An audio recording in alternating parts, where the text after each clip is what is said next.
Amém, amém, amém, amém. Você pode ainda ficar de pé no seu lugar mais uma vez? Quero orar com você, meu irmão. Existe algo muito precioso aqui nessa noite, aleluia. Você pode colocar a mão no seu coração, feche os seus olhos, comece a falar com Deus, coloque toda a sua expectativa diante do Senhor.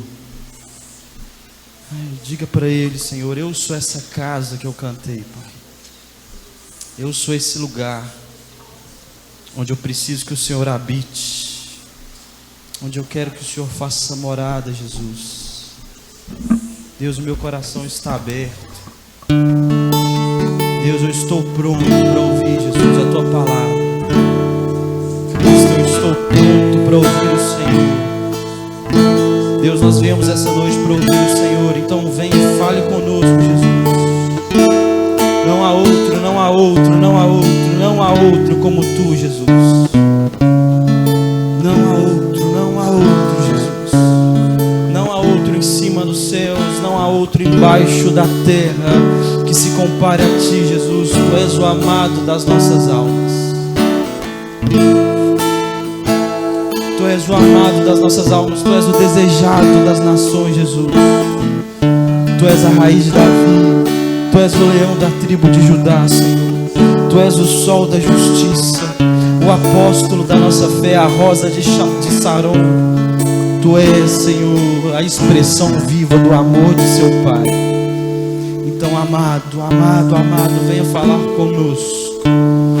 Venha alargar os nossos corações nessa noite. Venha, Pai, aumentar a nossa fé. Pai, rasga o nosso coração para que a Tua palavra seja alargada, Deus, para que os nossos depósitos sejam alargados. Você pode erguer as suas mãos o mais alto que você pode e dizer palavras de adoração. Mais uma vez, diga assim: Senhor, não há outro. Eu não tenho outro, Deus. Não há ninguém que se compare. Ninguém me tocou como o Senhor nos toca. Ninguém nos amou como o Senhor nos ama, meu irmão. Sem uma canção, diga palavras que fluem do seu coração.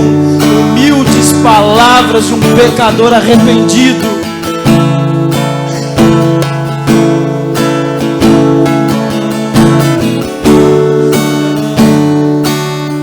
Derrama o seu coração de pecador arrependido, de pecador alcançado. Diga a Ele: Jesus, eu não tenho um a outro. Onde eu estaria? Onde eu estaria, Jesus? Se o Senhor não tivesse me arrancado daquele lugar, Jesus, onde eu estaria? Obrigado, Jesus, pois não há outro. Não há outro como o Senhor. Não há outro. Mãos erguidas ao céu significa rendição, como Paulo diz: levantai as vossas mãos santas, sem ira e sem contenda, para o Filho de Deus. Existe graça nesse lugar, meu irmão. Existe perdão, existe justiça.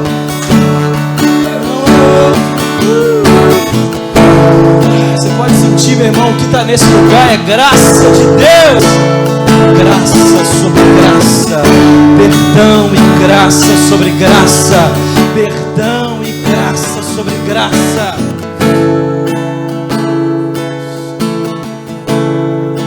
Aleluia, aleluia, Jesus, aleluia, aleluia, aleluia, Jesus. Tendo sido, pois, justificados pela fé, nós temos paz com o nosso Pai, por causa do nosso Senhor Jesus Cristo. Porque fomos justificados, hoje andamos em paz com o nosso Pai. Você pode respirar, fechar os seus olhos e respirar bem fundo assim, respira bem fundo. Entenda isso, meu irmão, você está em paz com o seu Pai. Você e papai estão em paz. Você está em paz, meu irmão. Não existe inimizade entre você e Deus. Você está em paz. Então você pode vir para essa casa e se alegrar e cantar, meu irmão, e chorar e sorrir, borrar sua maquiagem, porque você está em paz. Não há débito, não há conta a ser paga, você está em paz com Deus. Aleluia. Você pode dar um abraço bem apertado quem está do seu lado aí. Você pode dar um beijo na cara dele aí. Fala, irmão, eu te amo, Deus te abençoe. Aleluia. Glória a Deus.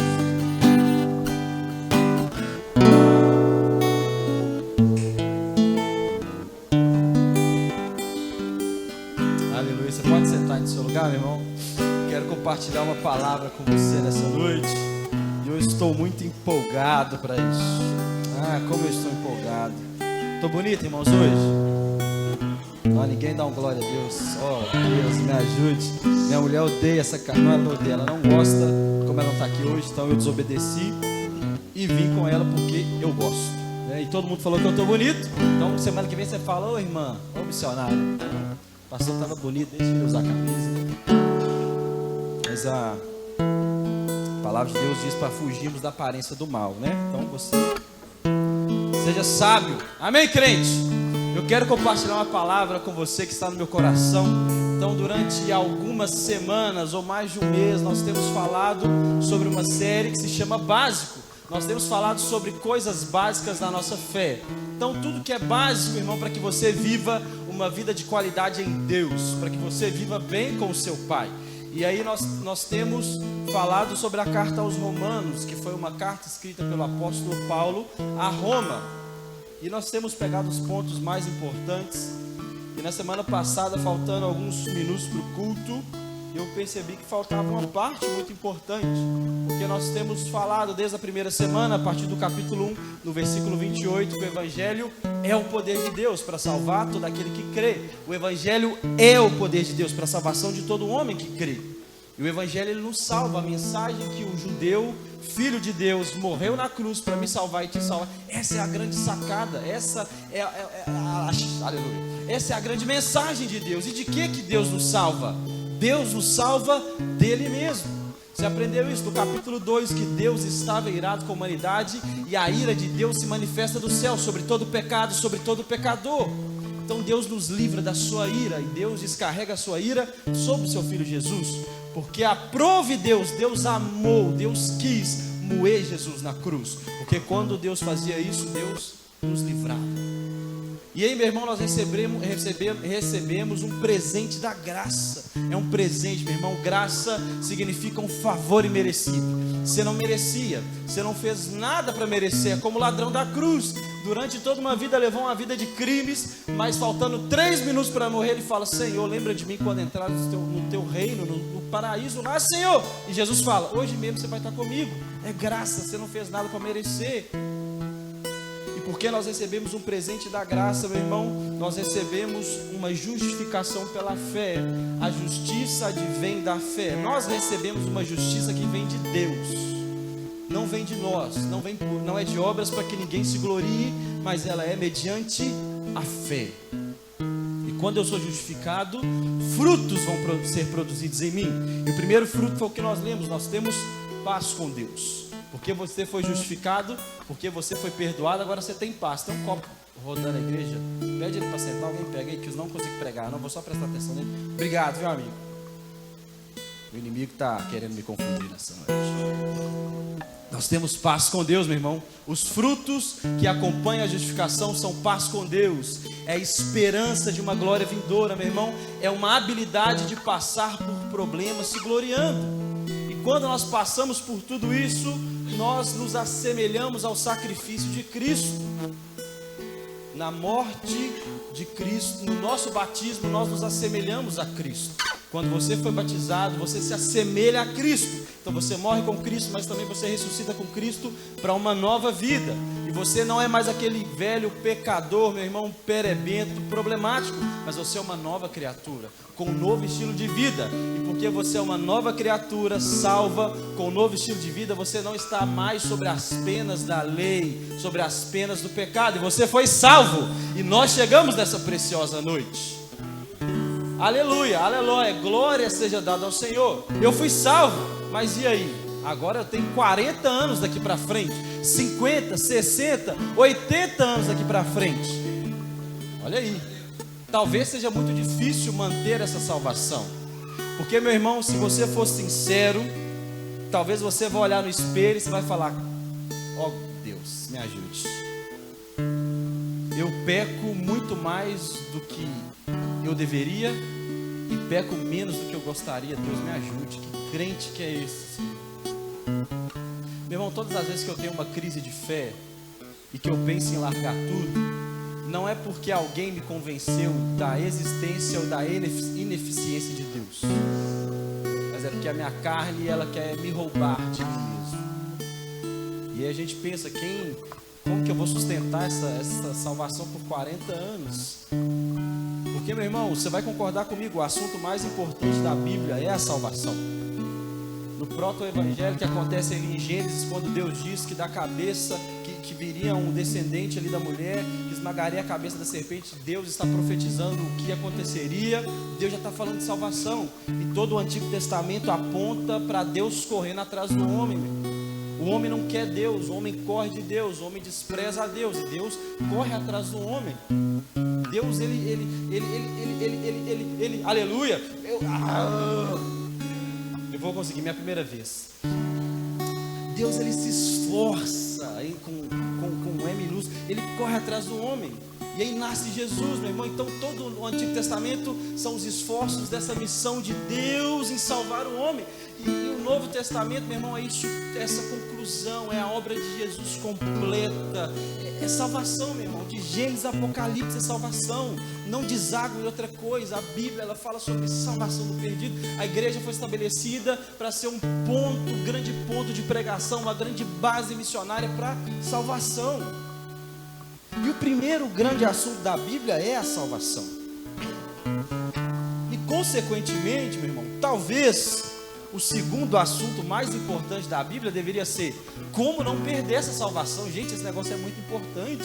Não tem um manual de como não perder. Porque o fato, meu irmão, é que Cristo é o responsável por nos salvar. Ele é um presente, ele é imerecido da graça. Você não fez nada por merecer, é graça, é justiça de Deus, imerecida. E às vezes o nosso coração é tomado, né, de uma angústia. Meu Deus, você escuta uma pregação sobre o inferno, né? Pregação lá bem incisiva. Você fala: meu Deus, eu fui liberto desse lugar. E aí você fica angustiado, com medo de voltar para lá. E você fala: meu Deus, me ajuda. Eu preciso ser santo, eu preciso zelar por essa salvação, porque eu não quero voltar para esse lugar. Jesus me dá graça. E a nossa vida é um inferno existencial de sofrimento, porque eu não quero voltar para o inferno. E eu fico desesperado. E a minha vida é angustiada. Imagine, meu irmão, que você ganhou um carro. Aleluia. Vou falar de novo para você, né? O clima tá. Você pode estar pensando: não, vai que é um Fit 147 sem roda. Imagina, crente, você ganhou um carro zero. Aí, você ganhou, você não pagou nada. Você ganhou, irmão. Alguém viu, gostou da sua lata e falou: vou te dar um carro. Te deu um carro. Acontece, por aí muito acontece. Então te deu um carro. Mas, meu irmão, um carro é um carro. Ele tem, carro é família, né? Então ele tem IPVA, sim ou não? Manutenção, sim ou não? Revisão, troca de óleo, correia, esticador, pastilha. Irmão, é uma família. É muito gasto.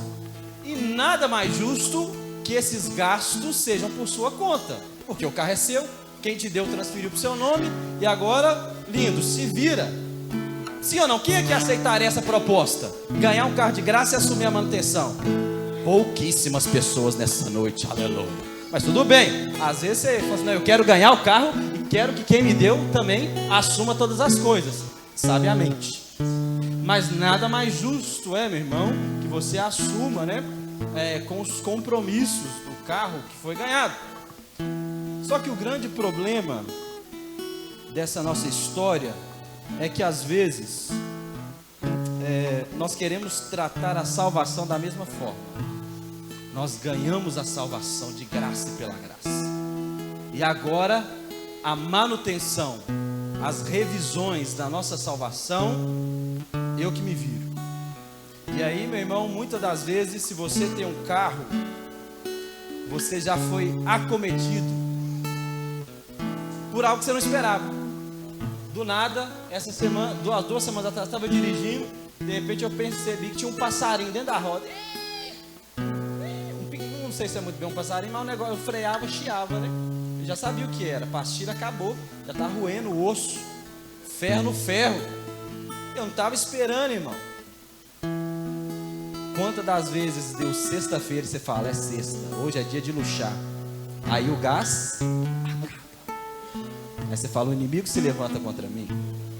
Nós somos acometidos. Então volta para a história do carro. Então você não está esperando. E aí, o que você faz? Tem que encostar o... Às vezes nós transferimos essas realidades para a salvação. Salvação de fato é de graça pela graça. 80% dos crentes entendem isso. Mas às vezes a manutenção dessa salvação, quem vai me manter salvo nos meus 40 anos aqui na terra? Quem vai garantir essa minha... Porque a matemática, meu irmão, é o seguinte: Jesus me salvou, ele subiu, ele disse, vou preparar lugar. Enquanto isso, eu preciso me virar, eu preciso zelar por essa salvação, eu preciso desenvolver para que eu não possa perdê-la. E aí a gente começa a ficar agoniado. Ih, pastor, se eu pecar, eu perco a salvação? Se eu pecar, o Espírito Santo sai de mim? Teve uma vez, sua irmã me perguntou, ela tinha perguntas muito curiosas. A pergunta mais curiosa que ela me fez foi o seguinte: pastor, Jesus, ó, olha que autoestima é essa, hein? Que autoestima é essa? Ela falou, pastor, para onde os cães vão? Eu falei, mas como assim? Quando Cristo voltar, para onde que o cachorro vai? Eu falei, o cão original eu sei que vai para o inferno, mas os pets eu não sei. Era esse tipo de pergunta. Ela me fez a seguinte pergunta: na hora que Jesus, pensa que Jesus está voltando assim, ó. Jesus está entre o céu e a terra, ele está atravessando a nuvem, ele não voltou, ele está chegando, ele está vindo, num piscar de olhos. Então ele está chegando. Nesse momento onde ele está entre a nuvem e o céu, a terra, mais ou menos 10 mil pés, eu falo um palavrão, eu falo uma palavra torta, que é a palavra de Deus que diz que é pecado. Mas está assim, 50% ele voltando e não voltando. O que acontece? Falei, irmã, misericórdia, eu acho que nem o Senhor estava esperando. Na hora assim, pastor, sabe? E se for 90% do corpo de Jesus já estiver na terra? Eu não tenho a menor ideia. Não tenho a menor ideia. E por esse medo, né, de perdermos esse grande presente, nós vivemos às vezes angustiados, nós vivemos preocupados. Se na hora que Jesus estiver vindo ali, o que vai acontecer? Eu não posso pecar para não perder a minha salvação. E se eu pecar, o Espírito Santo vai sair de mim. Aí eu arrependo, ele volta. Meu irmão, existe muita confusão, existe muita culpa, existe muito medo em tudo isso. Muito medo, meu irmão, é angustiante a ideia. Eu, quando eu era mais novo, eu assistia aquele filme que não tem nada de muito bíblico, mas é legalzinho, é um filme, Deixados para Trás. Meu irmão, quem é o boneco de ouro para... Miséria, Annabelle, nada, pavoroso o filme, o povo sendo deixado para trás. Eu lembro quando eu tinha 18 anos de idade, isso há 10 anos atrás. Olha só, hein? Eu tive um sonho, e aí nesse sonho, Jesus voltava. Você que era um adolescente do demônio, você já teve esse sonho, você era crente, sem vergonha, desviado. E aí, você teve um sonho que Jesus voltou e você ficou. Irmão, eu levantei no escuro assim, sabe? Até eu entender, é o inferno, acordei, tô aqui. Até você entender, irmão, que foi um sonho. Gente, eu fiquei desesperado. É a pior sensação, é sonhar que o Senhor voltou e você ficou. E se eu fiquei, você tá sabendo para onde que eu vou, né? Isso é desesperador, meu irmão. E existe muita confusão, muito medo sobre tudo isso. Mas é importante que nessa noite seu coração esteja aberto para a palavra do Senhor, que você esteja receptivo. Hoje eu não quero expor muito do que eu penso, ou muito sobre das minhas interpretações. Eu quero só ler um tanto de texto com os irmãos, e os irmãos se virem, né? Essa é a proposta dessa noite. Porque o próprio Cristo diz que o povo perece por falta de conhecimento da palavra e do poder de Deus. Nós perecemos por não conhecer, e porque perecemos, vivemos angustiados. E quanto mais você conhece, mais livre você fica. Quanto mais da palavra você conhece, meu irmão, mais leve a vida fica. Você sabia disso? Meu irmão, o maior presente é levar uma vida leve. Leve a vida leve. Vou fazer uma camiseta assim. Isso é um presente da graça, meu irmão. É viver uma vida leve. Não é levar uma vida fácil. mas é levar uma vida leve. Isso é o maior presente. E a graça, ela tem o poder de fazer isso conosco. Amém, meu irmão? Você está com o coração aberto? Amém. Se você não tiver, eu vou falar da mesma coisa, né? Do mesmo jeito. Abra sua Bíblia em Filipenses, no capítulo 1, versículo 6. Daqui a pouco nós vamos ler o nosso texto de Romanos.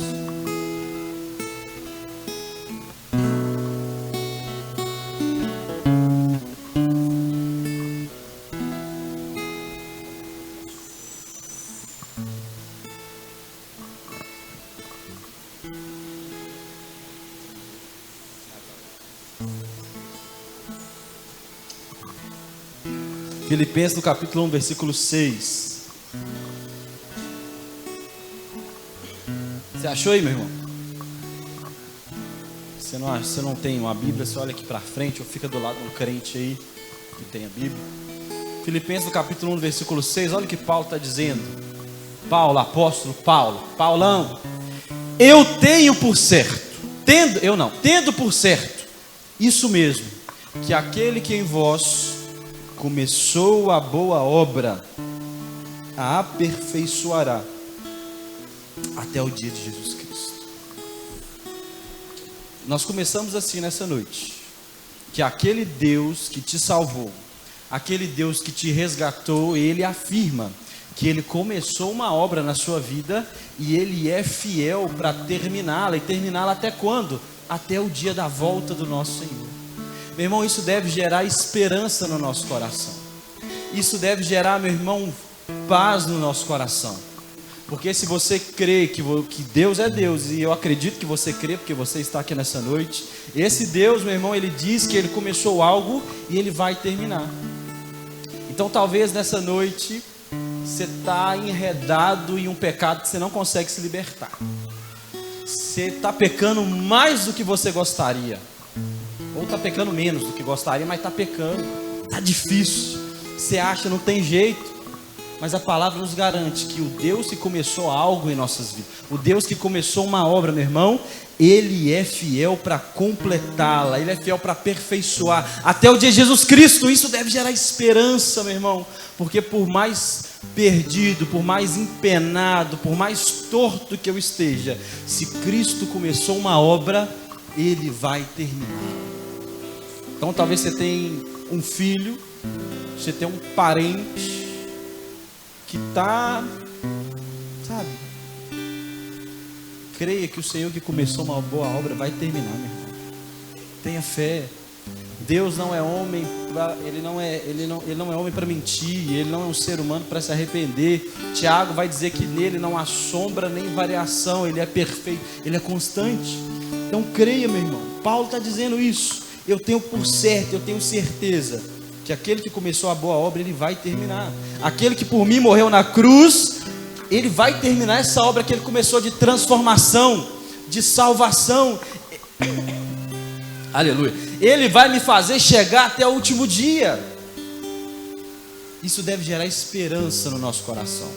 Meu irmão, você tem que ter fé.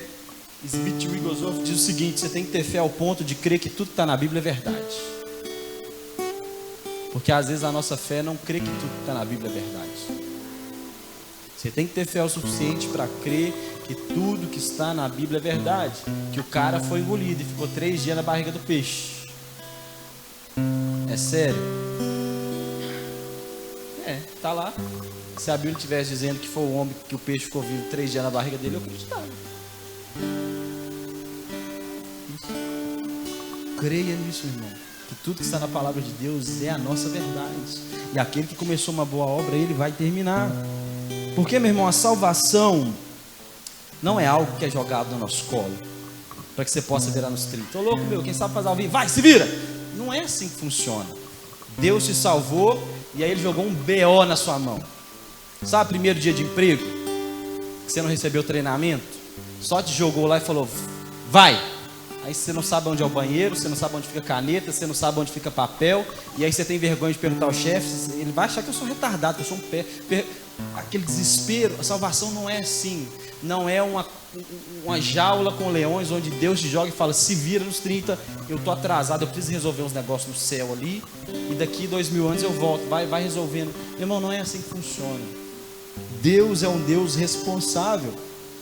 A grande pergunta, meu irmão, eu quero converter a sua pergunta nessa noite. Talvez você que está atribulado.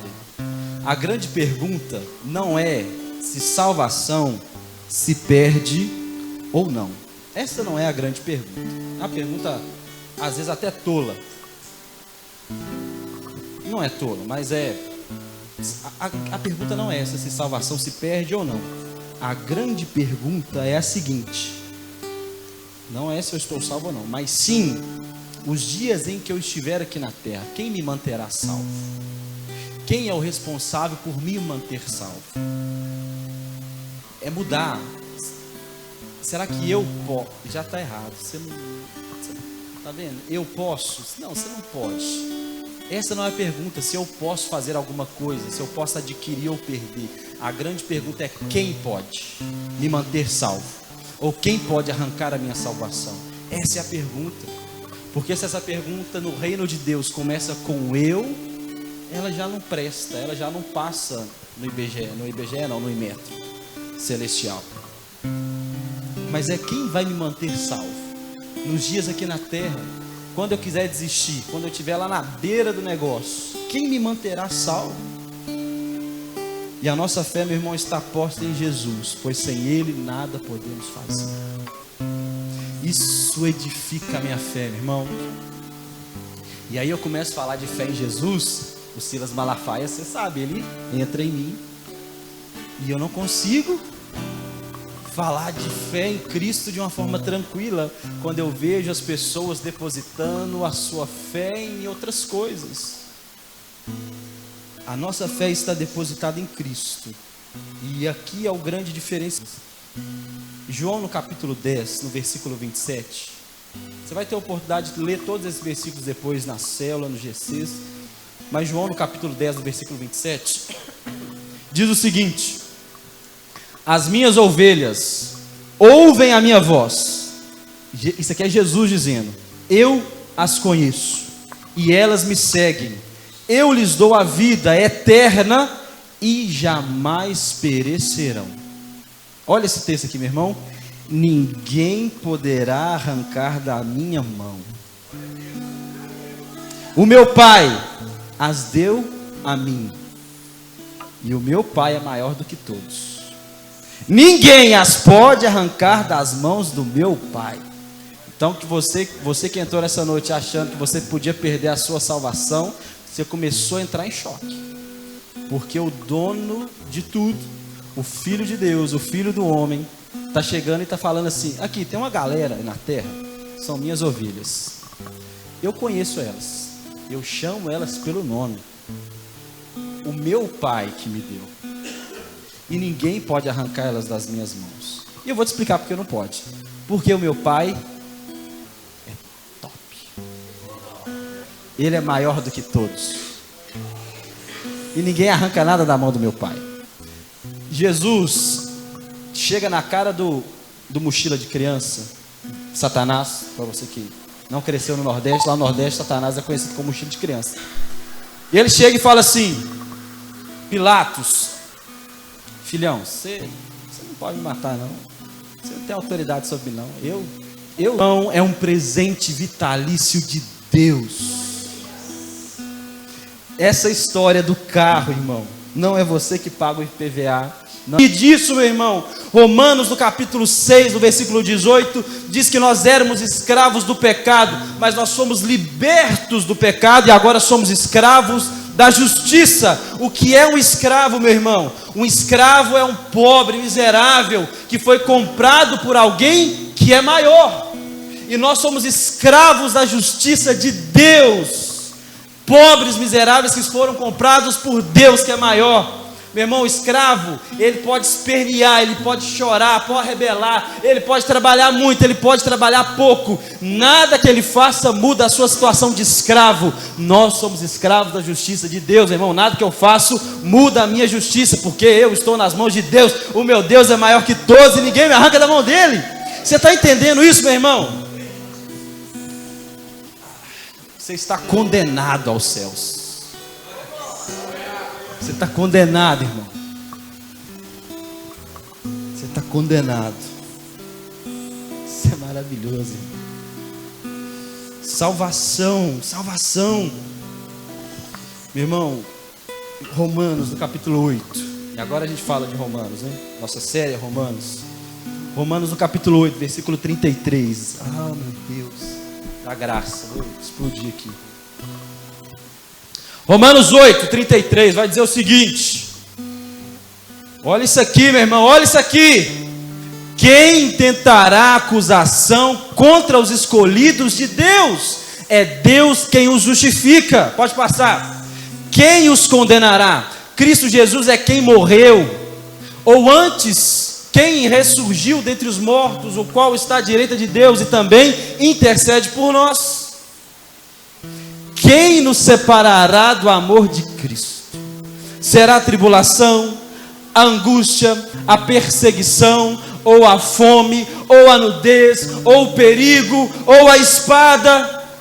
Como está escrito, por amor de ti somos entregues à morte todo dia, aleluia, fomos considerados como ovelhas para matadores. Só até aqui, meu irmão, olha o que esse texto está dizendo. Nós somos justificados, Cristo morreu por nós. O que pode nos afastar do amor de Deus? É problema, meu irmão, é demônio, é tribulação, é potestade? O que pode te afastar do amor de Deus? São circunstâncias terrenas. O que te atribula? O que você acha que pode arrancar sua salvação? Ah, é o Satanás que me atenta. Ah, são os meus pecados. Ah, é minha falta de disciplina espiritual. O que te deixa perturbado, meu irmão? O que rouba a alegria da sua salvação? Paulo está dizendo que não há nada. Vai lá no versículo 38 para nós. Vamos ler o 38. Porque eu estou certo. Paulo era um cara que tinha muita certeza. Filipenses ele começa assim: porque eu estou certo. Eu estou certo. Ah, eu não concordo. Tá, mas eu estou certo. Aí Romanos de novo. Porque eu estou certo. Acho que Paulo, era mulher. Né? Mulher, lá em casa é assim: eu estou certa. Amém. Né? Paulo, deixa a mulher lá. Paulo está dizendo: porque eu estou certo de que nem a morte, nem a vida, nem os anjos, nem principados, nem coisas do presente, nem coisas do futuro, nem potestades, nem altura, nem profundidade, nem qualquer outra criatura nos poderá separar do amor de Deus que está em Cristo Jesus, o nosso Senhor. Meu irmão, não existe nada que possa te separar do amor de Deus. Não existe nada. Paulo está dizendo: filho, eu estou certo que não existe nada. Meu irmão, e esse amor não é um amor coletivo pela criação. Nós estamos falando dos eleitos. Olha o que o versículo 33 disse: quem fará acusação contra os escolhidos, contra os eleitos? Está falando de gente salva, está falando de crente. Não há nada que você possa fazer, meu irmão. Não há nada que te ocorra que possa te afastar do amor de Deus. E amor não é uma coisa rosa. Amor não é um condomínio rosa com flores e com música do Roberto Carlos, do Lagum, aleluia. Não é isso, meu irmão. Amor é expressão é atitude. Amor é Cristo morrendo. Não há nada que possa me afastar do amor de Deus. Nada. Nada. Existe uma frase do Cano de Dort maravilhosa que diz o seguinte: o poder de Deus, pelo qual Ele confirma e preserva os verdadeiros crentes na graça, é tão grande que isso não pode ser vencido pela carne. O poder, meu irmão, pelo qual Deus assegura a sua salvação, Ele é tão poderoso que Ele não pode ser vencido por sua carne, porque existe mais perdão nele do que capacidade em mim de pecar. Existe mais graça nele do que capacidade em mim de pecar. Não existe, meu irmão, pecado tão escuro que não possa ser purificado pelo sangue do Senhor. E deixa eu te explicar uma coisa: salvação não se perde.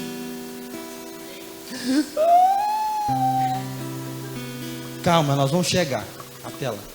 Mas lá em 1927, o meu pastor da barriga grande, ele falou que isso... Nós vamos chegar lá, calma. Mas até agora, nós lemos, meu irmão, ninguém pode arrancar-nos das mãos do Senhor. Não existe nada que possamos fazer que vai nos separar do amor de Deus. Então, bem tranquilo. A salvação é uma força que vem de Deus para que possamos permanecer nele. A salvação é a força que vem de Deus para que possamos permanecer nele. Então eu afirmo com todas as letras: uma vez salvo, para sempre salvo. Você está ouvindo aí na rua? Uma vez salvo, para sempre salvo. Nós temos uma esperança que se chama Cristo Jesus. Vão chegar. Se você foi salvo, você tem a certeza da esperança. Mas isso não significa que você pode pecar à vontade. Então não adianta nada. Uma vez salvo, meu irmão, nós estamos com a nossa salvação garantida em Cristo. Cristo. Aquele que começou uma boa obra, ele vai terminar. Mas isso não significa que os meus anos aqui na terra podem ser levados de qualquer forma. Por que não? A salvação é um processo de a salvação não é um processo de eu fazer o que eu quero e mesmo assim ser salvo, mas sim de a partir de agora eu não farei as mesmas coisas porque eu estou sendo transformado. A salvação é um processo de transformação. A salvação é um processo de transformação. Porque talvez essa pergunta imediata. Então quer dizer que se eu pecar eu não perco a salvação? Então eu posso viver uma vida de pecado? Essa pode ser uma pergunta imediata. Se eu não perco a salvação, eu posso fazer o que eu quiser? Claro que não, meu irmão. Se você vive assim, você não é salvo. Alguém que fala que é salvo, mas vive no pecado, não é salvo. Você aprendeu até aqui, meu irmão, a questão da natureza. Eu tenho um gato lá em casa que ele não mia. Ele não é mudo, mas ele tem preguiça. Ele só mia quando ele quer pedir comida ou água. Mas mesmo assim não é um miado, tipo miau. Ele dá um ruído. Mas ele não deixa de ser um gato porque ele não mia? Não, porque é a natureza dele. Ele é um gato por sua natureza. É uma questão de natureza. O salvo, ele foi transformado. Ele é uma nova criatura. Ele tem uma nova natureza. E por isso ele não vive no pecado. A vida que eu vivia na carne, agora eu vivo no Espírito pelo Filho de Deus. Então alguém que fala que é crente, mas vive na prática do pecado, obviamente não é crente, não é salvo. Ah, pastor, mas eu peco de vez em quando. Eu ainda estou ali capengando, dou uma escorregada. Filhinhos, não pequeis. Mas se pecar, vocês têm um justo advogado, vocês têm Cristo. Ele vai interceder por vocês. São situações diferentes. É diferente alguém que escorrega e alguém que peca deliberadamente, porque ele quer e ele sabe que desagrada a Deus e ele vai. São situações diferentes. Então, meu irmão, a salvação muda a nossa natureza. Você tem natureza de salvo, por isso você não vive no pecado. Uma vez salvo, eu me comporto como salvo. É natureza. Você é casado, você se comporta como casado. Sabe, é inserido nessa realidade. Ah, pastor, não, meu irmão, é inserido. Se você é um homem, você vai se comportar como um homem. Se você é uma mulher, você vai se comportar. Se você é um cachorro, você se comporta. É intrínseco da natureza, está inserido na natureza do salvo, caminhar para a santidade. Se você é crente e você não caminha para a santidade, eu não estou dizendo que você, da pessoa que tem dificuldade, que está lutando, mas se você não caminha para a santidade, se o pecado não te entristece, não traz angústia, você precisa ser salvo, porque você não é. Porque aqueles que nasceram de novo, todas as coisas se fizeram novas. Eu bolei o versículo, mas a realidade é essa. Nasceu de novo, o que estava para lá passou. Tudo é novo, uma nova realidade. Quem foi salvo está sendo transformado, por isso não vive pecando mais. Quem peca à vontade não é crente, não é salvo. Pois o fruto da salvação é uma vida de santidade. O fruto da salvação é uma vida de santificação. Eu amo, meu irmão, quando alguém se converte e aí as coisas vão mudando. Um belo dia ele chega assim, aí você percebe que está diferente. Ele não vestiu um terno, ele não cortou o cabelo, ele não tem uma Bíblia grande, mas você percebe que ele está diferente. Diferente. Não sei, mas você está mudando. O cara era desbocado, de repente parou de falar palavrão. O cara era o terror na escola, na faculdade, está diferente. Isso é o processo de santificação, porque é um fruto da salvação. Então, o fato de eu não perder a salvação, meu irmão, não me exime de levar uma vida de santidade. Nós lemos ali no livro de Romanos, no capítulo 8, que o amor do Pai é incondicional. Não é altura, não é profundidade, não é potestade, nada pode nos afastar do amor de Deus. Então, imagina que você tem um pai, uma mãe, O seu pai e a sua mãe te amam incondicionalmente. Eles vão te dar comida, vão te dar roupa lavada, material escolar, tudo que você precisa. Se você tira nota boa, eles vão continuar te amando. Se você apronta, eles vão continuar te amando. Vão ficar chateados, magoados, vai brigar. Mas o amor de um pai e de uma mãe saudável é incondicional. Mas o fato do amor do seu pai ou da sua mãe ser incondicional te exime da obrigação de ser um bom filho, sim ou não? É claro que não, meu irmão, uma coisa não anula a outra. O fato de sermos salvos pela graça e Cristo manter essa salvação pela graça não me exime de ser um crente santo, porque o fruto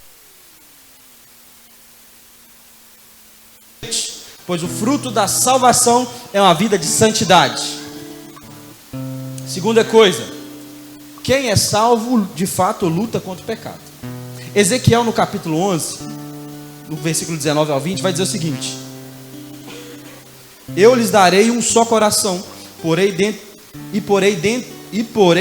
deles um novo espírito, e tirarei da sua carne o coração de pedra, e lhes darei um coração de carne. Olha o que Ezequiel está dizendo: eu vou te dar um novo espírito, eu vou te dar um novo coração, eu vou tirar esse coração duro de pedra, e vou te dar um coração de carne. Por quê? O texto continua: para que andem nos meus estatutos e guardem as minhas ordenanças e as cumpram, e vocês serão meu povo e eu serei o Deus de vocês. O que Deus através de Ezequiel está dizendo? Vocês não vão ser transformados para depois ser salvos.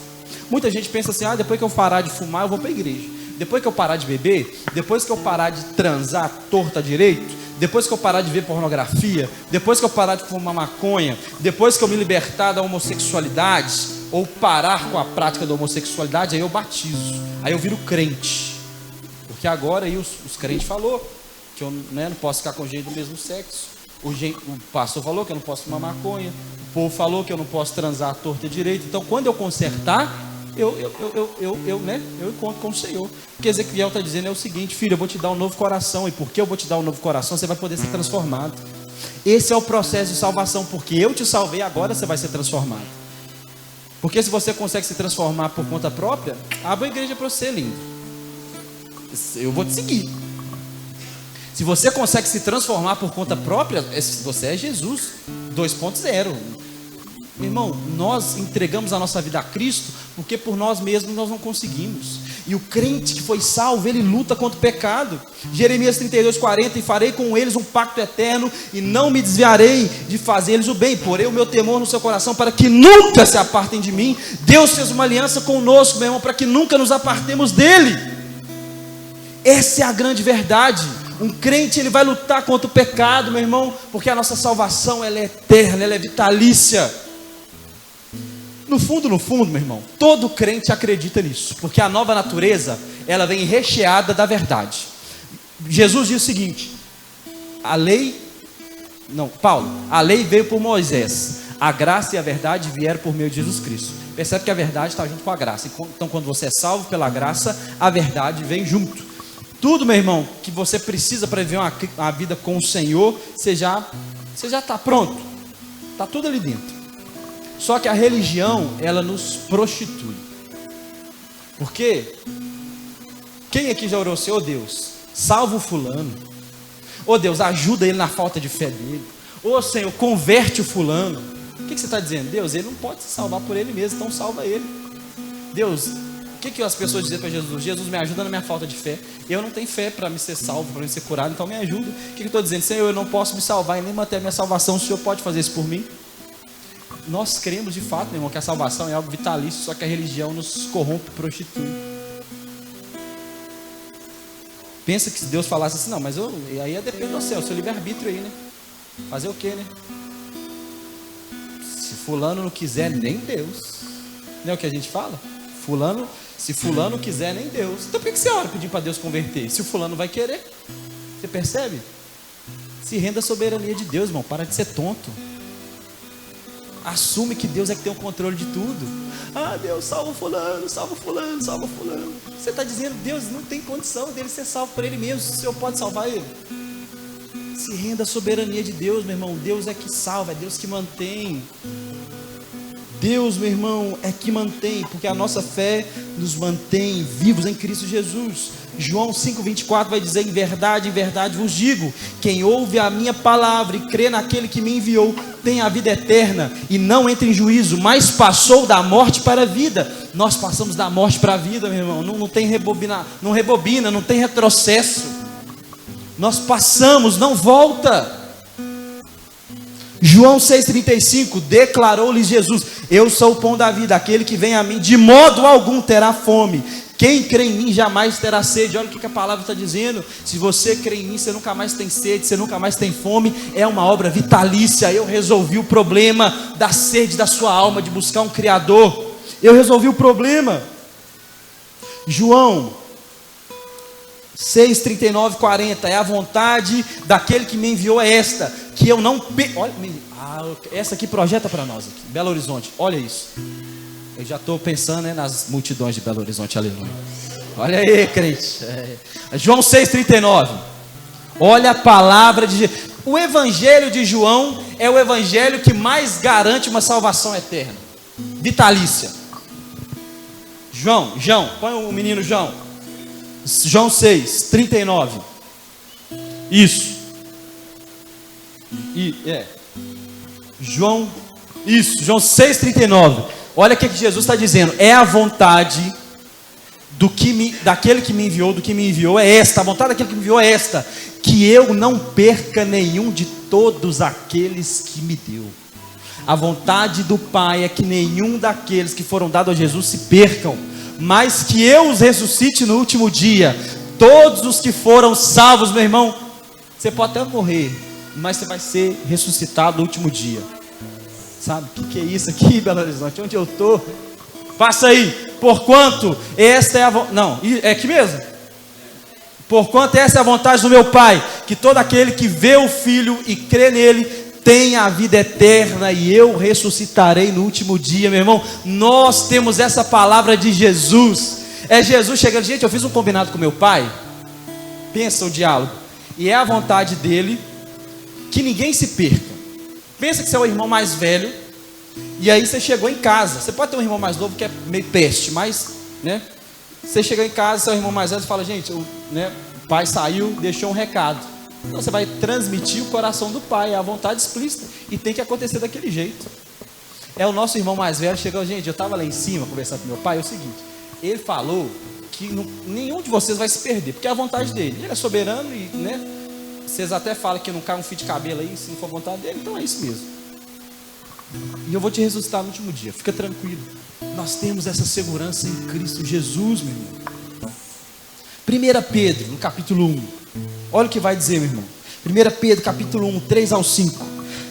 Esse texto é um texto fenomenal. Antes de eu ler esse texto com você, vai abrindo aí, 1 Pedro, capítulo 1, versículo 3 a 5.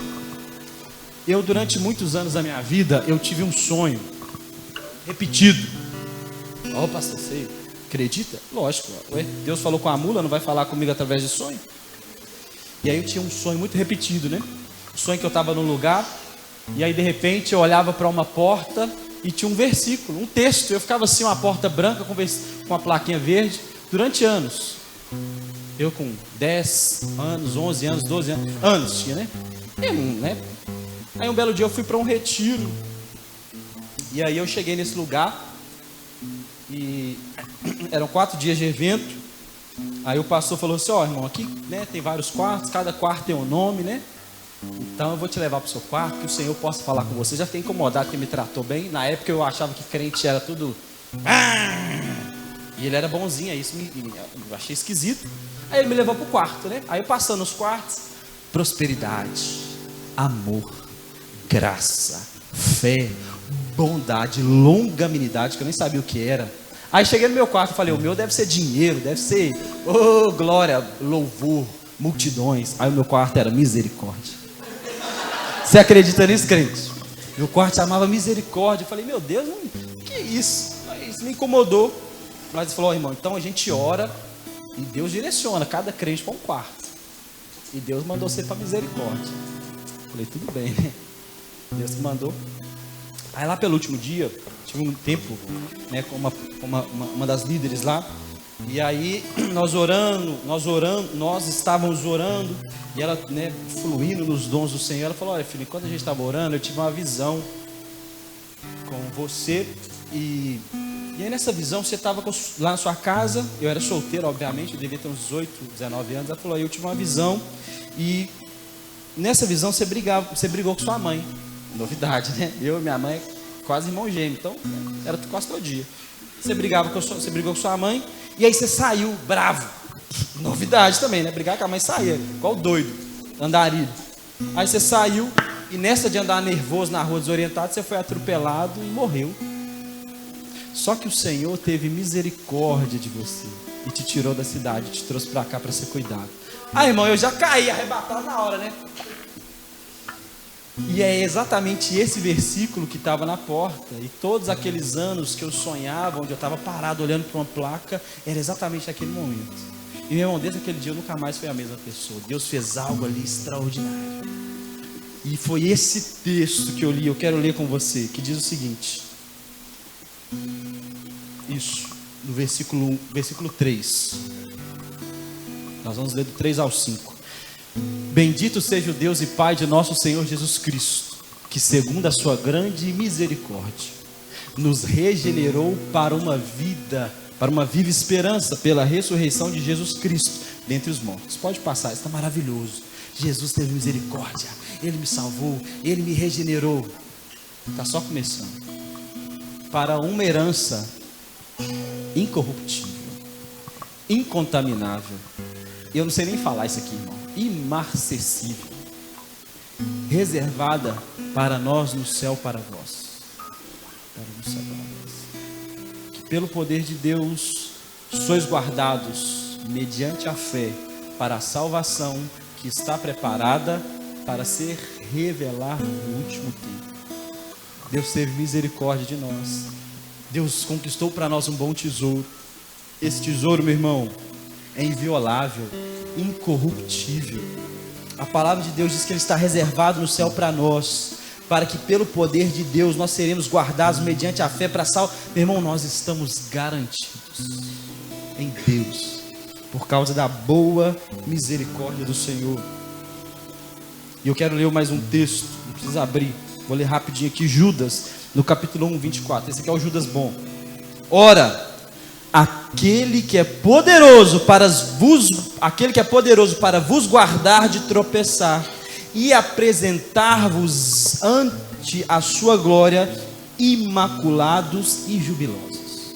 A palavra de Deus está dizendo, meu irmão, que Jesus é poderoso para nos apresentar diante de Deus.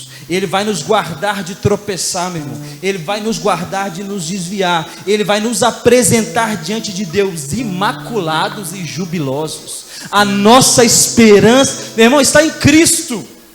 Meu irmão, olha esse texto.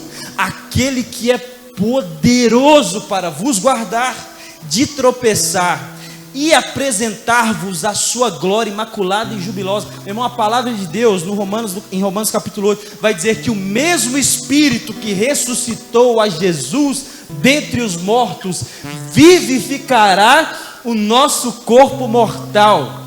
O Filho de Deus morreu na cruz, se fez pecado, carregou o pecado de toda a humanidade, mortos, vivos e os que ainda nem existiram.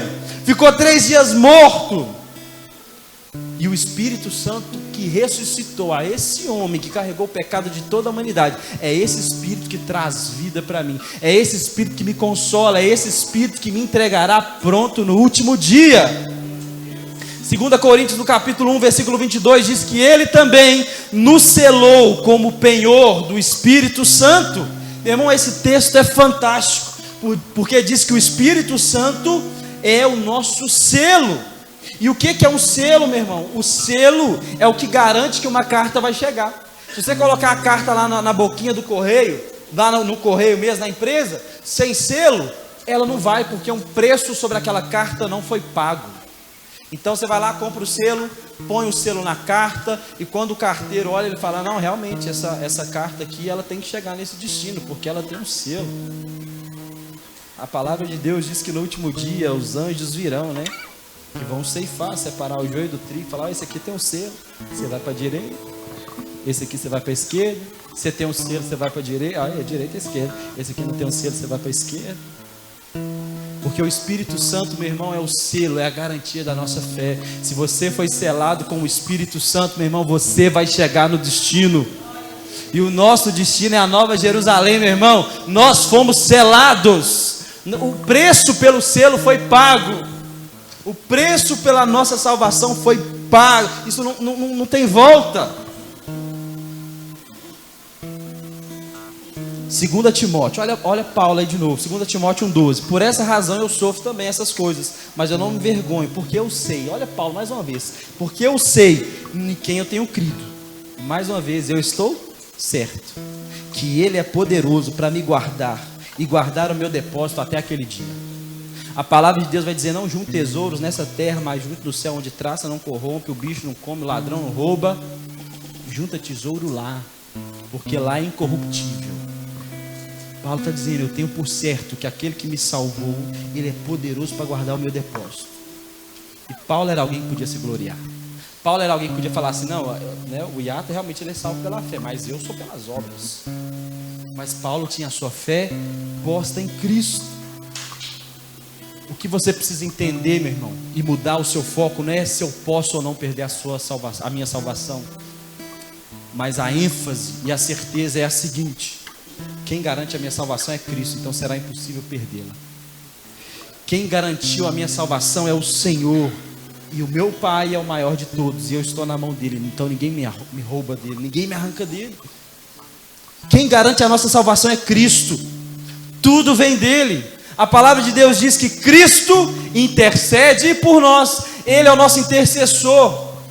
Então, meu irmão, você foi crente 30 anos, salvo, lá pelas tantas você perdeu a salvação.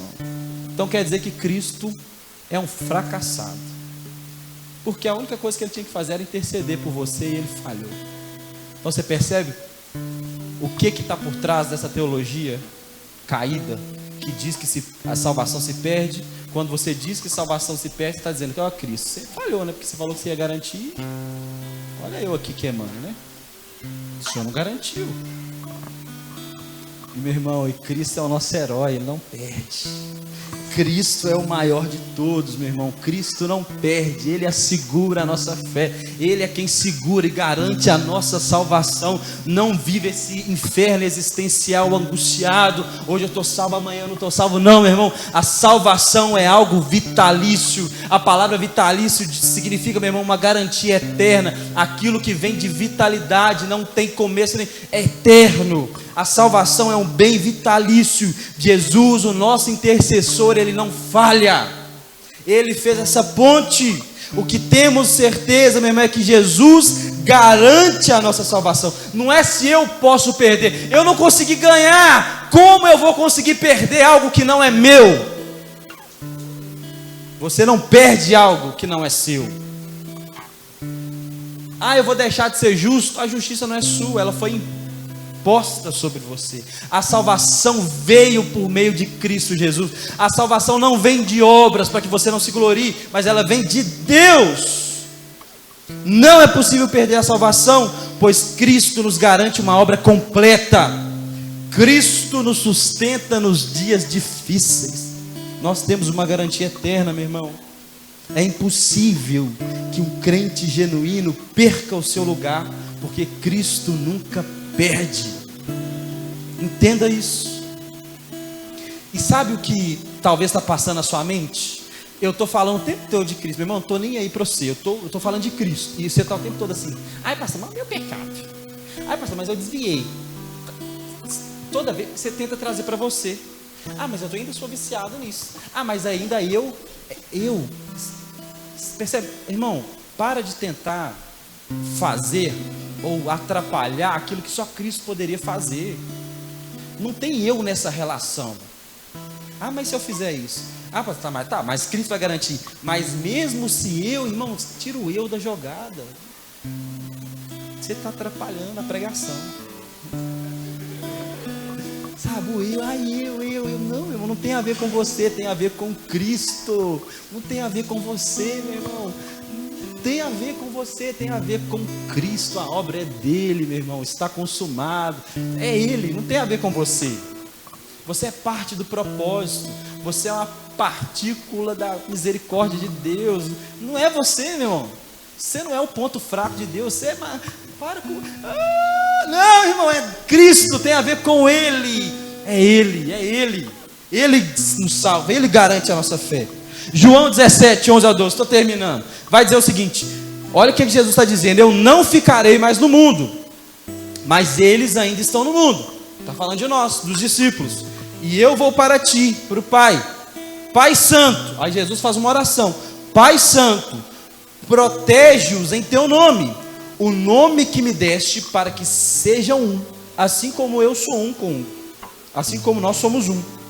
Enquanto estava com eles, eu os protegi, eu os guardei pelo nome que me deste. Olha o que Jesus vai dizer: nenhum deles se perdeu, a não ser aquele que estava destinado à perdição, para que se cumprisse a escritura, que está falando de Judas. Irmão, Jesus ganhou 12, dos 12, nenhum se perdeu. Ah, mas Judas se perdeu. A palavra responde. Se você acha que salvação se perde, não, ele não se perdeu não, ele já estava destinado à perdição, meu, já tinha sido profetizado há anos. Porque se de fato foi o Pai que deu você a Cristo, meu irmão, você está condenado ao céu, você está condenado à alegria eterna, você está condenado a uma vida plena.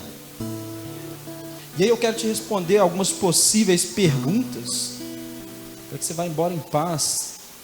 Porque, meu irmão, se essa salvação é algo vitalício, se eu estou indo para o céu, porque Cristo me garante, Ele é o herói, Ele vai me sustentar, Ele é o Espírito Santo é o Paracletos, é aquele que vai me ajudar na hora difícil. Busque ao Senhor, Ele vai te responder. Meu irmão, é isso. E aí às vezes a gente pergunta: pastor, mas se eu desviar, eu vou ser salvo?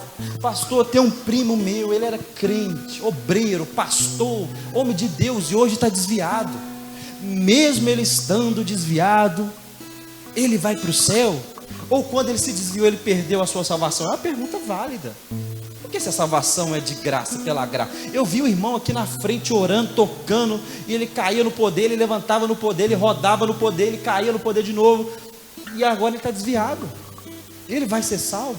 Não, deixa eu ser muito sincero, talvez muito, duro. Provavelmente, alguém que abandonou a Deus, nunca conheceu a Deus. Provavelmente, alguém que abandonou o Senhor Jesus, ele nunca teve encontro com Cristo. Ele nunca teve. Existe muito crente externo.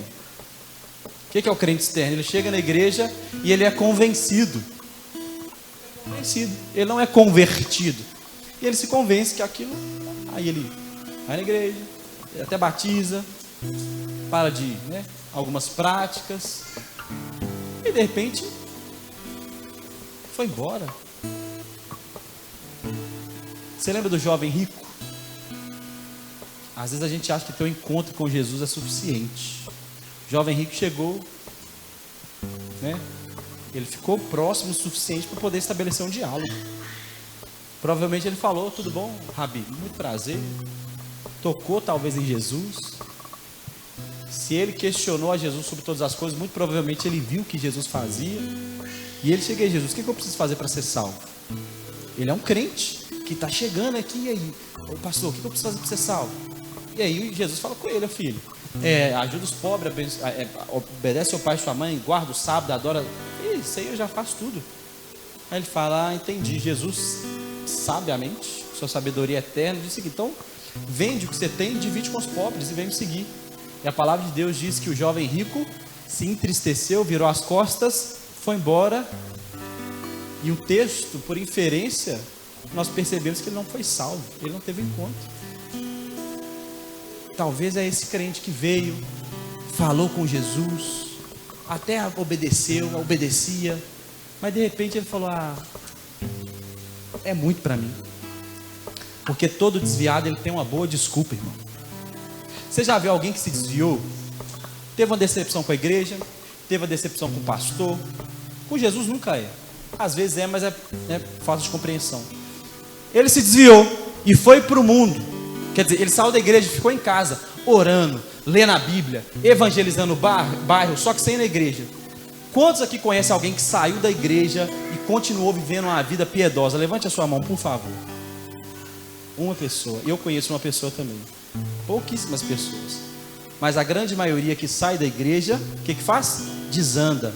Porque na verdade, ele não conseguiu dizer não para o mundo. E ele precisava jogar a culpa no tonto do pastor. Ah, porque o pastor não me cumprimentou. Aí, irmão, e agora você está fumando maconha, transando torta direito, está roubando. A culpa é do pastor, tadinho, que não pegou na sua mão. Ah, porque lá na célula não me deram oportunidade. Agora eu fumo, eu bebo, eu roubo, eu trafico. A culpa, percebe? Na verdade, você não conseguiu dizer não para a sua carne. E você agora quer jogar a culpa em alguém. Porque você nunca teve encontro com o Senhor. Porque se você tivesse tido encontro com o Senhor, meu irmão, você estava lá. Jovem rico. O que salva, meu irmão, não é ter Cristo por fora. É ter Cristo por dentro. O que nos salva é ter um encontro com Cristo por dentro. Eu conheço uma... Tá gravando aí? Então posso falar, né? A pessoa não está aqui, não é nem aqui da igreja, mas é uma pessoa que nos acompanha. Pode falar, né? Porque... você está contando a história. Foi, corta aí. Então, vai acostumando, né, irmão? Então, meu irmão, Jesus vai dizer... Olha aqui, isso aqui. Muita gente, no último dia... Já tem, ô louco, bicho, já, ao vivo é assim, irmão, já vai. No último dia, um tanto de gente vai chegar lá. Ô Jesus, a paz, sou eu, hein? Sou pastor lá daquela igreja. No seu nome eu expulsei demônio, eu curei, eu ressuscitei. E aí Jesus vai olhar na bolinha preta do olho dele e vai dizer o quê? Eu nunca te conheci. Que dia foi isso? Eu não te conheço. Mas Jesus, do seu nome eu expulsei demônio, eu curei, eu ressuscitei, eu preguei. Jesus, eu fiz e aconteci no seu nome. Jesus vai dizer, disseste bem, você fez no meu nome, mas eu não te conheço. Jesus não vai dizer, irmão, é verdade, mas você desviou, irmão, você abandonou a fé. Não, Jesus vai dizer, eu nunca te conheci. Você fez o meu nome, você conheceu o que o meu nome podia fazer, mas você não teve a mim por dentro. Talvez alguém, meu irmão, que abandonou a Deus, nunca conheceu a Deus. Aquele que abandona o caminho da fé, nunca teve uma fé interior real. Nunca. Se você está aqui nessa noite, e você já deu uns rolezinhos aí, e você está aqui agora, você está assim, não é mesmo, né? Eu voltei. Porque sua fé é de verdade, cara. Irmão, eu andei um pouquinho assim, desviado, né? Pouquinho, muito. Eu que possuía o diabo, não era o diabo que possuía, não. Aí, só que eu era crente, meu pai me cresceu na igreja, minha mãe, crente, eu crente. E aí eu tava lá no mundo. Aí era tipo essa linha assim, até aqui eu peco. Não, mas ali é muito. Só um pouquinho. Aí eu fico, me dava um negócio, mas eu não pecava gostoso. E eu também não vinha para a igreja e não adorava, bom. Eu ficava assim, só meia mão e peco um pouco. Sabe? Porque eu tinha algo dentro de mim, era uma fé que me marcou. Eu não estou dizendo, meu irmão. Olha só, antes de eu dizer o que eu ia dizer, 1 João no capítulo 2, 19, ouça isso. Olha o que João está dizendo. Eles saíram do nosso meio, mas na realidade não eram dos nossos, pois se fossem dos nossos, teriam permanecido conosco. O fato de terem saído mostra que nenhum deles eram dos nossos. Então muitas das pessoas que vão embora, meu irmão, não era dos nossos. Talvez eu estou falando de alguém da sua família, meu irmão, que abandonou o Senhor. Me perdoe, mas a palavra está dizendo, talvez ele nunca foi dos nossos. Glória, tomara a Deus que um dia seja. Mas se for embora, talvez é porque não era. Ainda não era.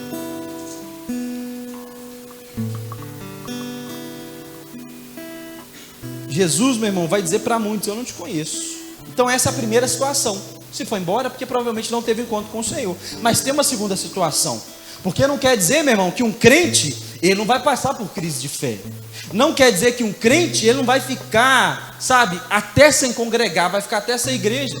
Um crente, ele pode passar por confusão mental. Ele pode, meu irmão, voltar a pecar, ter dificuldade para sair daquele lugar de pecado. Mas ele ainda é crente, ele tem o Senhor dentro dele, o Senhor queima ali dentro dele. É a minha situação, eu estava lá no mundo, mas eu sabia que eu era crente, tinha um negócio dentro de mim que me atraía para Deus, a minha fé me consumia. Aí, meu irmão, e eu tinha um plano, irmão, eu tinha um plano maravilhoso, que eu falei, não, eu vou pro mundo, aí eu vou tocar o terror, vou beijar todas as bocas possíveis, eu vou fazer tudo. Aí quando eu estiver lá com 30, com 40, um belo dia eu vou entrar na igreja, aí eu vou lá na frente, vou falar, eis-me aqui, que eu sou filho pródigo, e eu tinha um chamado pastoral, aí eu vou ser pastor, e eu vou contar a minha história, que eu fiquei no mundo 20 anos e foi maravilhoso, eu aproveitei, beijei demais, usei droga, bebi, mas agora eu sou um servo do Senhor. Mas o Senhor estragou todos os meus planos e me chamou no primeiro ano, falou, não filho, 40 anos é trem demais, eu preciso de ser agora, vem! Porque existia algo dentro de mim, meu irmão, que queimava, que me atraía. Mas a crise de fé, um momento difícil. Não foi assim, meu irmão, que o Senhor disse que acontece com a ovelha perdida. É minha ovelha, ela se desviou, ela foi andando, a ovelhinha perdeu. Irmão, a ovelha é tontinha. Olha para esse irmão do seu lado, ele tem um potencial para ser tontinho também. Ele pode se perder, mas se ele for uma ovelha do Senhor, meu irmão, o Senhor larga tudo para buscá-lo. O Senhor Jesus largou as 99 para buscar a ovelha tontinha que se perdeu. Nem que seja necessário, o Senhor quebra a perna da ovelha, volta carregando o colo e depois conserta a perna. Mas se você de fato for do Senhor, meu irmão, você pode ir para onde você quiser, o Senhor vai te buscar. Não era assim com a dracma perdida. Perdeu a dracma, vamos fazer festa. Não foi assim com o filho pródigo. Não, pastor, o filho pródigo, ninguém foi atrás dele, ele voltou. Mas por que voltou? Porque o dia que ele estava na boca do lixo, ele falou, não, menino, que saudade, meu pai. Não, que fome. Trem esquisito. Vontade de ir numa igreja. Acho que eu vou no culto hoje. E voltou. Porque o pai tinha plantado algo dentro dele. Eu lembro quando eu fiquei desviado. Eu trabalhava com uns amigos, né, produção de algumas festas e tal. E aí eu lembro que é legal, quando você tem dinheiro, quando você é o cara da festa, isso é legal demais. Então era muito legal. E teve um dia que eu não consegui colocar uma turma para dentro de uma festa, né? E aí a galera ficou tipo assim, muito revoltada comigo. Eu falei, mas vocês são meu amigo? Ela até quis, né? E aí eu lembro que a galera foi, a gente estava na Savassi, vem andando a pé da Savassi, uma tristeza, até na Caetés pegar o 2215, irmão, 1927 isso, uma tristeza, o povo andando na frente, eu assim, cabisbaixo, né? Triste, muito triste. E aí me deu um negócio, uma saudade, porque lá na igreja não era assim. Eram uns meninos feios, né? Mas que gosta de mim, que me ama. É do céu azulzinho aqui, mas me ama, independente do que eu faço. Aí me deu uma saudade, eu falei, eu acho que eu vou, né? Ah, não sei. Porque, meu irmão, o crente, ele é como um balão. Às vezes, né, não fisicamente, né? Fica em paz. Às vezes alguns são, mas não é o caso. Então o crente, ele é como um balão. Imagina que você encheu esse balão até o máximo. E aí depois ele esvaziou. Mas ele nunca mais é o mesmo. Você percebe quando o balão está novinho, ele está todo certinho. Se ele enche, nunca mais ele volta à sua forma original. Se você foi cheio pelo Senhor uma vez, irmão, acabou, você nunca mais é o mesmo. Você está condenado, meu irmão, não tem jeito. Vai ter um faniquito, um trem dentro de você, que vai te atrair para Deus 24 horas, meu irmão. Um crente que foi salvo, meu irmão, ele será atraído pela graça de Deus, independente para onde ele anda. Não existe nenhum lugar, não existe velocidade que você possa correr para cair fora da mão de Deus. Não tem jeito, meu irmão. Você vai ser atraído.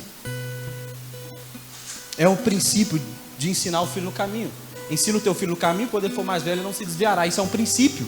Você tem um caminho no seu coração? Você pode até dar uma zoada aí, mas Deus zela pelos seus, meu irmão. E esses serão resgatados pelo Senhor. Lembra de Ló e de Abraão? Deus falou assim, Abraão, vou destruir ali, hein? Aquele diabo, tem um parente meu lá. O diabo não foi muito bem esse, não, mas no fundo foi isso. Tem um parente meu lá, é eleito, né? Da linhagem, é meu parente. Oh Deus. Aí o anjo chega e fala assim, ô Ló, vamos. Aí Ló fica enrolando, e o anjo querendo destruir. A palavra de Deus, meu irmão, diz que o anjo pegou na mão de Ló e arrastou ele à força. Vamos embora, volta para a igreja. Porque Deus zela pelos seus. Deus ela.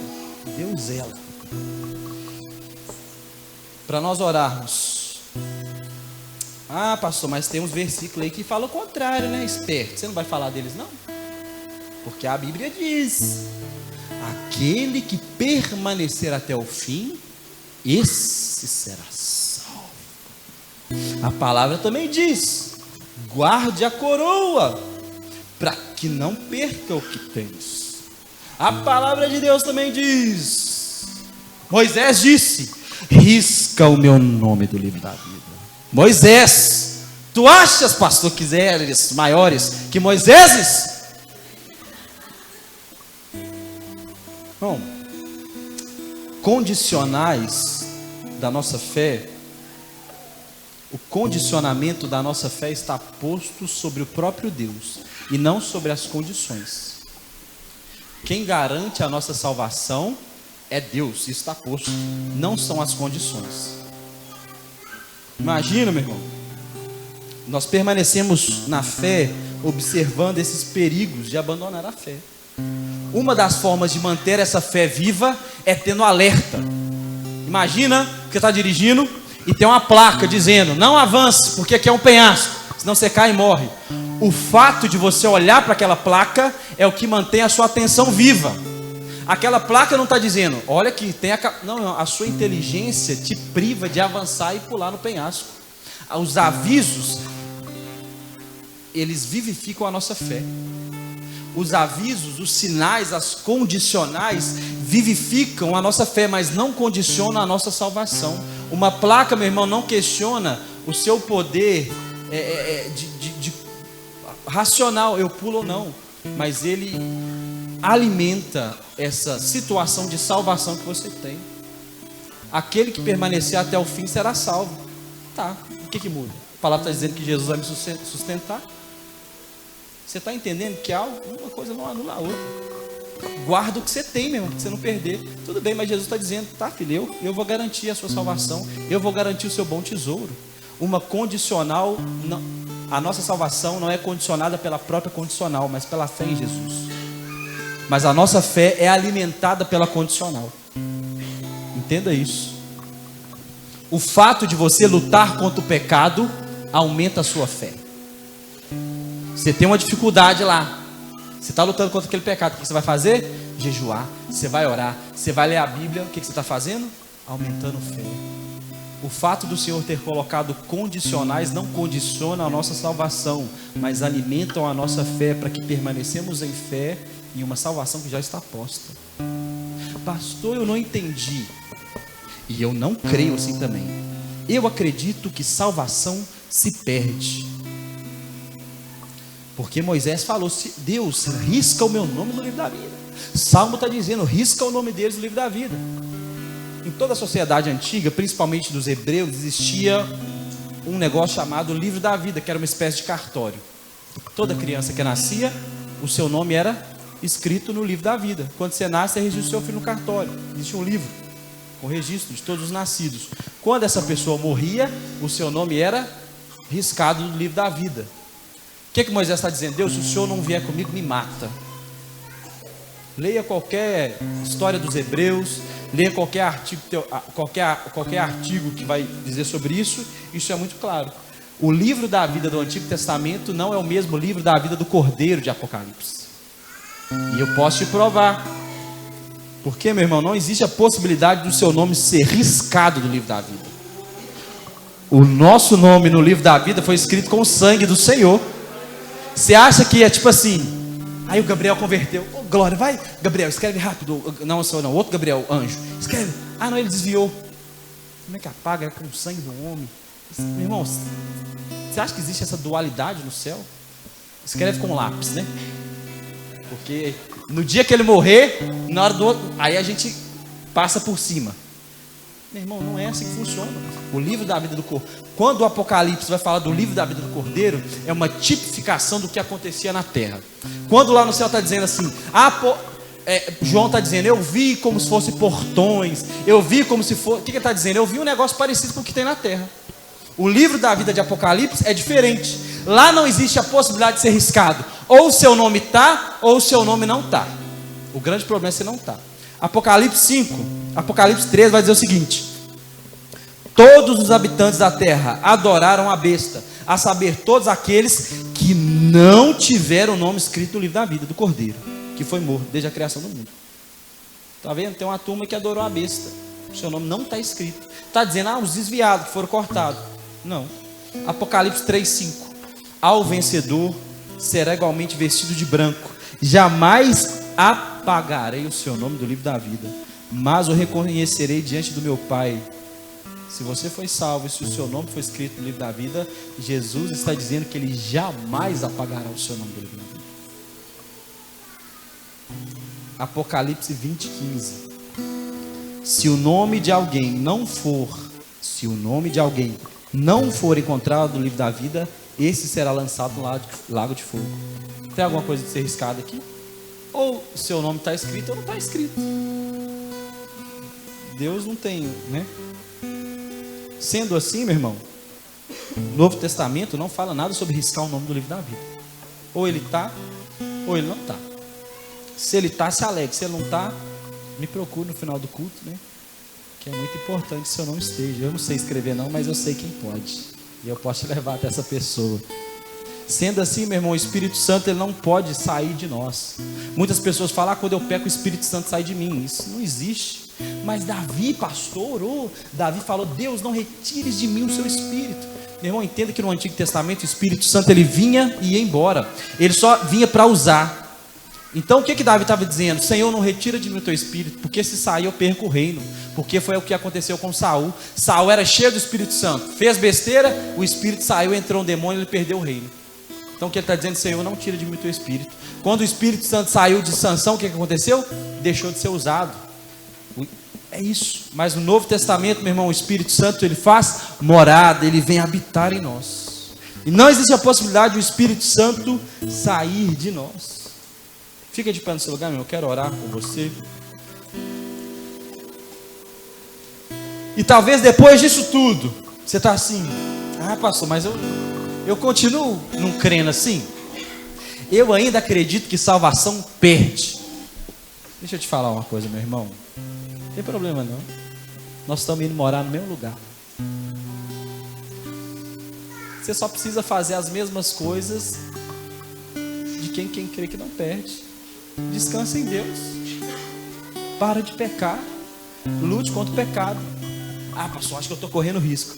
Tá bom, irmão, eu espero te encontrar lá no céu. E eu sei que eu vou, não tem problema não. Nós somos irmãos. Aquilo que nos une é muito maior do que nos separa. Maior é o que está em nós do que o que está no mundo, meu irmão. Existe algo em nós que nos une. Nós somos batizados em um mesmo batismo. Nós somos salvos por um mesmo Deus. Pastor, eu não creio assim, essa não é a minha compreensão. Tudo bem, a gente se encontra lá em cima e aí o homem fala, né? Mas meu irmão, o que eu quero que você compreenda nessa noite, eu quero te dar um conselho prático. A grande pergunta, como eu disse, não é se eu posso perder a salvação ou não. A grande pergunta é quem vai manter a minha salvação. E a resposta é Deus. É Deus. Pastor, eu acho que eu ainda posso perder. Eu acho que você está redondamente enganado, mas descanse e confie em Deus, porque é Ele que mantém a nossa salvação. É Ele que vai garantir o nosso bom tesouro, esse tesouro incorruptível, meu irmão, inabalável. É Ele que vai nos apresentar diante do Senhor, porque Ele mesmo diz que o Pai nos deu a Ele, e ninguém pode nos arrebatar da mão dele, porque o Pai dele é maior que todos. Então descanse. Não viva uma pressão religiosa. Não viva um inferno existencial aqui na terra, desesperado. Bem me quer, mal me quer. Hoje eu estou salvo, amanhã eu não estou. Descanse em Deus. E acredite que aquele que começou a boa obra, ele vai terminar, meu irmão. Deus, ele tem um compromisso com o que ele começou. Quero orar com você. E por mais que você esteja passando por situações difíceis, por mais que você esteja enredado e preso a um pecado, creia que aquele que começou a boa obra, ele vai terminar, e os frutos, eles vão começar a vir para fora. Amém? Feche seus olhos, vamos orar. Deus, muito obrigado, muito obrigado, muito obrigado, Senhor Jesus. Obrigado, Senhor, por essa noite. Obrigado pela tua graça, obrigado pela tua bondade, obrigado pela tua justiça. Ah, Deus, e a minha oração é que o Senhor nos ajude. A minha oração, Deus, é que haja graça no nosso meio. A minha oração, Deus, é que nós possamos desistir de nós mesmos, que possamos desistir de sustentar a nossa salvação e que possamos entregar tudo em Tuas mãos, porque Tu és aquele que nos sustenta, Tu és aquele que nos apresentará no último dia, Tu és o Deus das nossas almas. Deus, se existe irmãos aqui nessa noite que tem sofrido, que tem sido enredado, Pai, que tem sido aprisionado pelo pecado, Deus, eu te peço que essa obra, que os frutos de santidade possam começar a brotar, Deus. Pai, como diz Pedro, sede santo porque eu sou santo, nos atraia para esse lugar de santidade. Deus, que toda angústia, que todo medo, que toda pressão e depressão que vem por medo de perder o Senhor, vá embora em nome de Jesus. E que o grande trabalho das nossas vidas seja em descansar em Ti.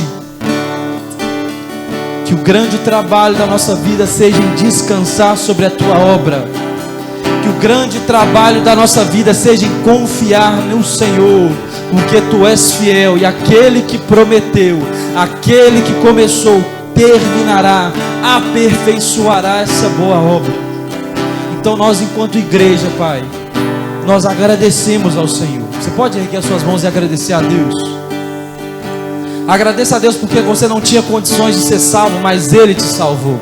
Agradeça a Deus porque você não tem condições de carregar uma salvação nas costas, mas Ele garante a vida eterna.